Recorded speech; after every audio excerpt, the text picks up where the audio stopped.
Welcome back to Nick Lenz's Comic Corner, Classics as Non-Classic. This is episode number 662 and Doubleshot number 566. I got two trades, like the Doubleshot says, a DC trade and a Marvel trade. This trade is a trade of a series that I think some people are expecting, like, really? You got your hands on this trade? Yep, and it's Secret Origins Volume 2, collecting issues 5 through 11. Now, those of you curious about this particular series, was this like an original title DC came up with when this came up with New 52? No, this is actually the third volume of the series. You may occasionally find issues from the previous volume for this series published in the pages of other books. Yeah. Here's some sheer coincidence. This series was started in 2014, ended in 2015. It only lasted for 11 issues. But here's the thing about this series. Each issue was $5. No wonder why the series got axed at 11 issues, because it was too dang expensive. I have no idea why DC did this for, but they did. Secret Origins, the first volume, which was published back in the late 60s, that was a reprint volume. Yeah, it was all reprints. The second volume, which is more famous, that one lasted for 50 issues, had 3 annuals, and a special. 2 of the issues tie into Suicide Squad. You can find those in Suicide Squad trades.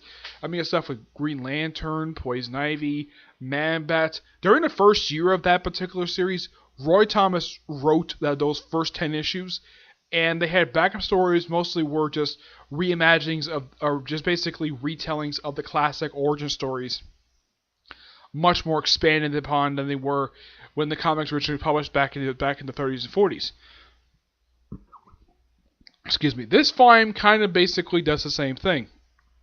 Those backstories for new characters. Though this one, I should point out though, this one is about the origin stories from the characters of the New 52. Yes. The first one here is for Cyborg, done by one of his co-creators, Mark Wolfman, who would later basically do the ongoing series, which came right after the series got canceled. Yeah, and this was actually Cyborg's first solo story. He was actually one character from the Justice League who actually, the only one who did not have an ongoing series when the Justice League was relaunched in 2011. Yeah, all the rest of them got ongoing series. I mean, Superman had, when New 52 first started, it was Action Comics, Superman, and that was it. For Batman, of course, you got Detective, Batman, Batman and Robin, Batman and Dark Knight. Wonder Woman had her own solo title. She has a story in here. Like, every single one has a solo title except for Cyborg. He got one right after this. Yep. Mostly put, this particular origin story is just a bit of expansion upon what happened with his origin that was explained in the pages of Justice League. Yeah, that's simply what it was. The second story that's printed in issue 5 is, believe it or not, the origin story of Jason Todd. One of 2 origin stories that Scott Lobdell would do for the character. This one is quite bizarre, though his second one does restore his pre-Flashpoint origin story, just like how in the pages of Detective Comics they restored Tim Drake's pre-Flashpoint origin story. This origin story is that Jason Todd is basically a guy who steals stuff, gets away from cops, runs to Batman, and he gets hired by Batman become Robin. What happens to him, like the way he dies, when he gets killed by the Joker? Yeah, that's simply the same way that he does, how he died originally. They kept that part canon. How Batman met him was actually different. Yeah, here he just randomly ran into him. Unlike in pre-Flashpoint, this is of course right after Crisis on Infinite Earths. The way he met him is that he was stealing the wheels off the Batmobile.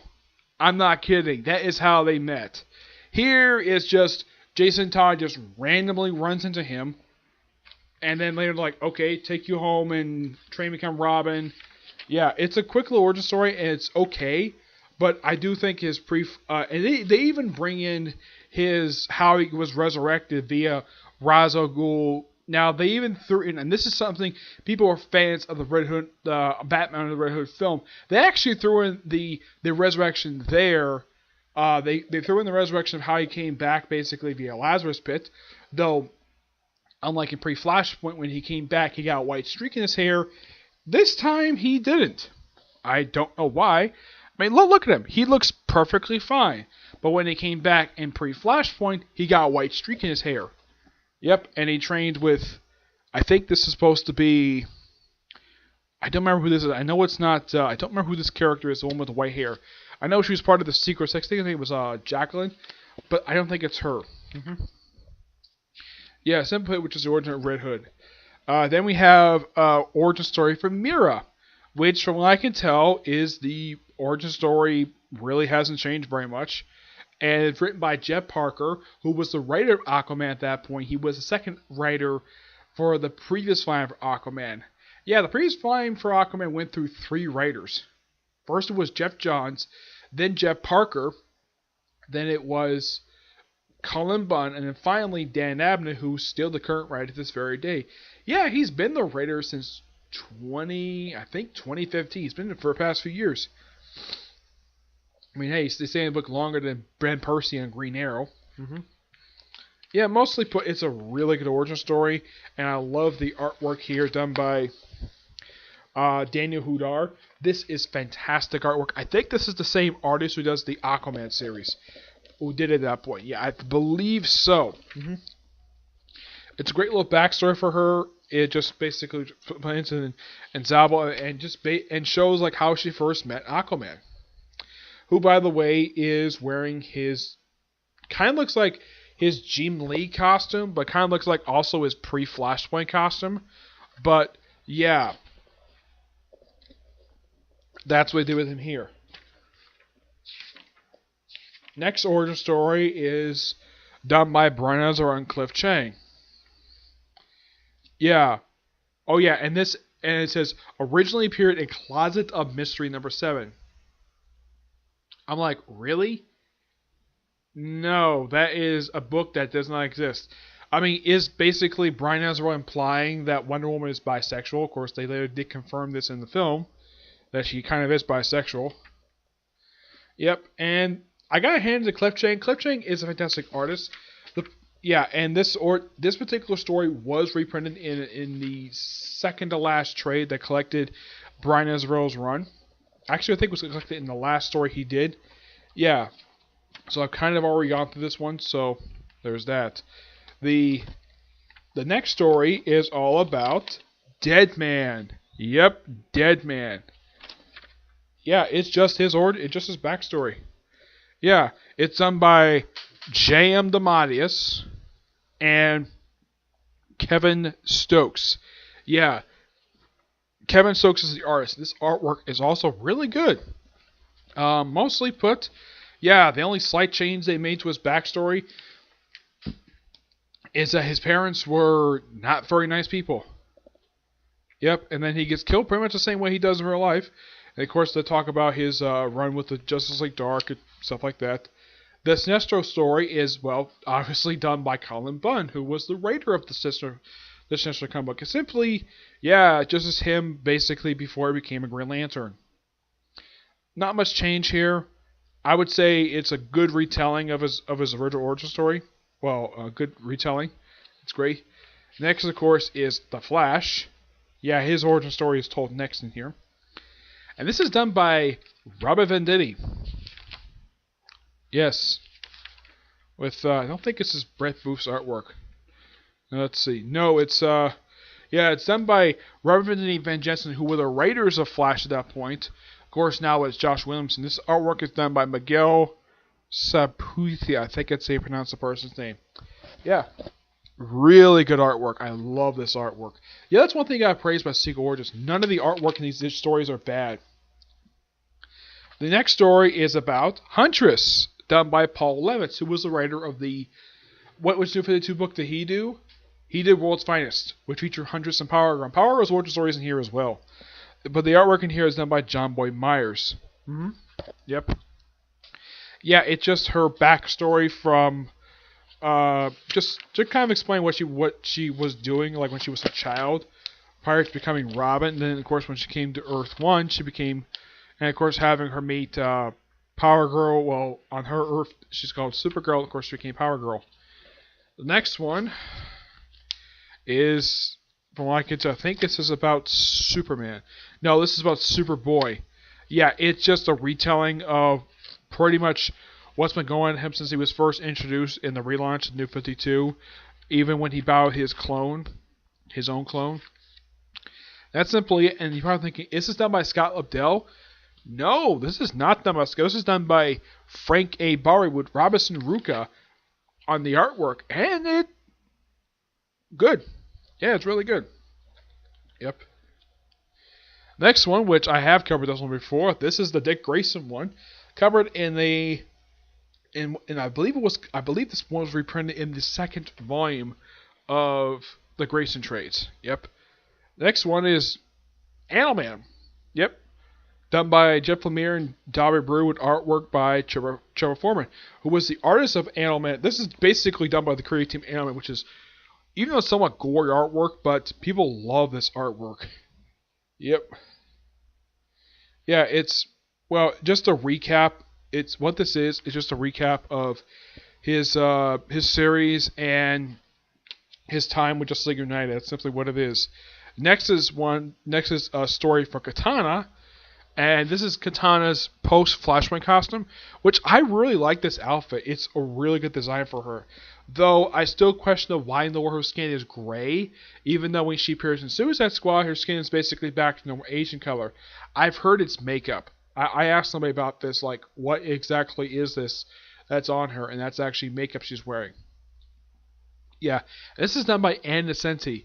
Now I was thinking, Katana has a series? Yes, she did. It was a short-lived comic book, lasted for 10 issues, written by Ann Nocenti, which I've read it. It's actually a really good comic book. Just sad was got canceled at 10 issues. The artwork in here is done by Roger Robinson. Yeah, this is not exactly her backstory. It's just a story for her. Yeah, it's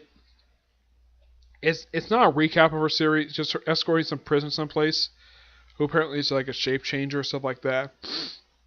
Yeah, and shows a little bit of backstory, and that's really it. Next one is all about Swamp Thing, done by Charles Show. And yes, he was the writer of Swamp Thing. He was the second writer for Swamp Thing after the events of Rot World.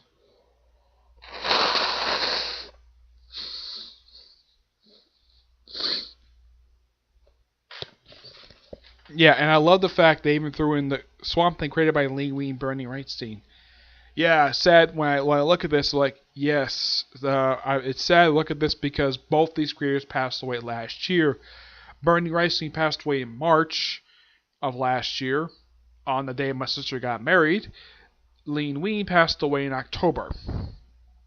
I would have loved to meet Lee Wein. He was one person I really wanted to meet. I did meet Bernie Wrightstein. Very nice guy. One of the most nicest artists I have ever met. And I told him I really enjoy his artwork. I mean, I may have never read when he was originally coming out, but yeah, I really enjoy it. I even told him I really enjoyed his series he did with Jim Starlin, Batman the Cult. This is just, well, a story for Swamp Thing. Yep. It's just basically Swamp Thing's backstory. Yeah, from what I could tell, it's pretty much the same backstory, retold with some slight tweaks here and there.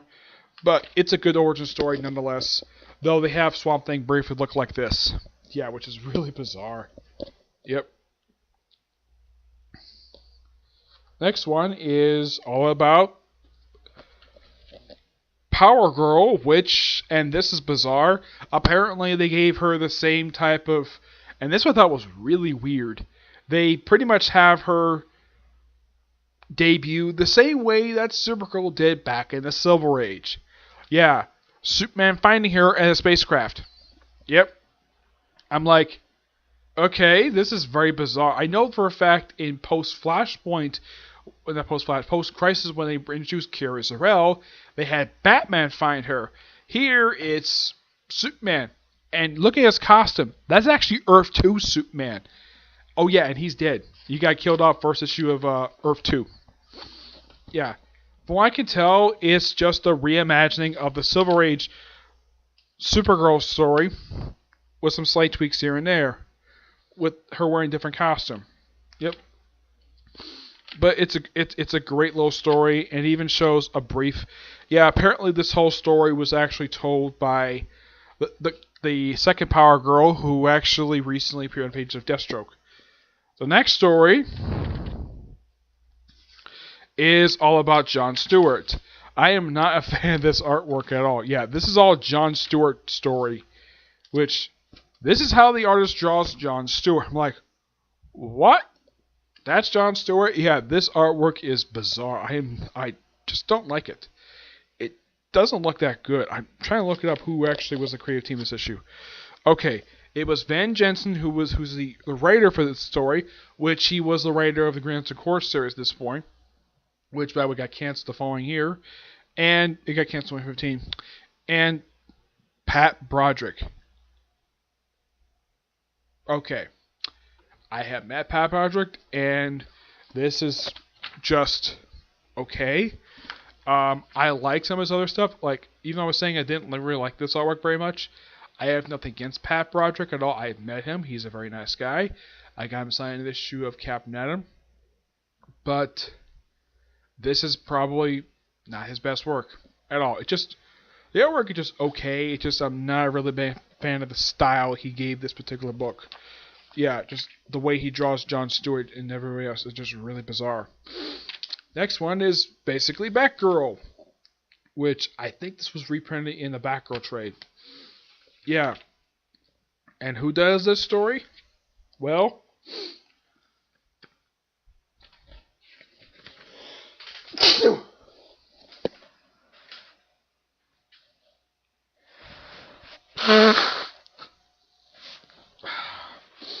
oh, that's better.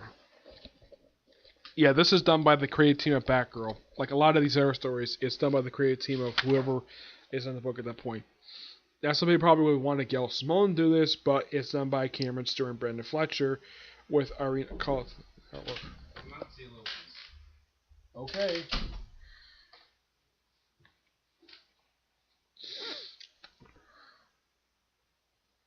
Next story is basically Firestorm, done by Dan Jerkins, and it's a really dang good story. It's a brief recap of the Firestorm series. One of the last ones in here is about Poison Ivy, written by Christy Marks, and it's the artist for the Sunstone graphic novels. Yeah, it's the same artist. Yep. I think this is the final issue. This is basically about. Yeah, I'm trying to figure out who this one's about. Yeah, by looking at like, okay, who is this origin story about? Because you don't see the creative team. Yeah, apparently this first story is all about Guy Gardner. I'm not kidding. Yeah. You can't tell by the artwork who the heck this guy is, and all of a sudden, oh yeah, he's basically Guy Gardner. It's done by Landry D. Walker with Scott Hepburn artwork. He was the final writer of the Red Lantern series after Shaw Show left. Yeah, the next story is all about John Constantine. And this one is done by Ray Fox, who was the writer of this comic book at this point. Yeah, and then the last story is basically about Black Canary, which is done by Brandon Fletcher. I gotta say, this is pretty good. I like all the stories they tell in here. I'm gonna give this book a 9 out of 10. It's really good. Next up, it is Doctor Strange, Secret Origin, which collects the mini-series of Doctor Strange Season 1, which is a 5-issue limited series. And, of course, they even threw in the first issue of the current volume of the previous volume of Doctor Strange, because the volume just relaunched just last week. Yeah. Simply put, the one-shot itself, the mini-series, is just, well, partially a retelling of his origin story from, I think it was Strange Tales 114. Yeah, but everything else is all original story. And then, yeah, going on a little adventure with Wong and this girl who I think becomes Wong's fiance. They get these rings. And later on, they sew costumes. They sew these from sewing, and Doctor Strange basically sews this costume. It's a really good miniseries. I highly recommend it. In the case of those who are curious, who wrote this? Greg Pak. Yeah, Greg Pak. With art by Emma Rose. It's really, really good. And I do like this artwork. It fits Doctor Strange because how Doctor Strange is a weird character. Yep. Though I do praise this trade for having advertisements for the Doctor Strange ongoing series, which was just brought back just a couple years ago, and Doctor Strange the Oath. Fantastic series. Done by Brian K. Vaughan. I'm going to give this book a 9.5 out of 10. It's really, really good. Alright, that's it for this episode. Stay tuned for the next episode, which is episode number 663 and Doubleshot number 550. I think it's 60 something. It's 567. Okay? But until I see you all there, bye.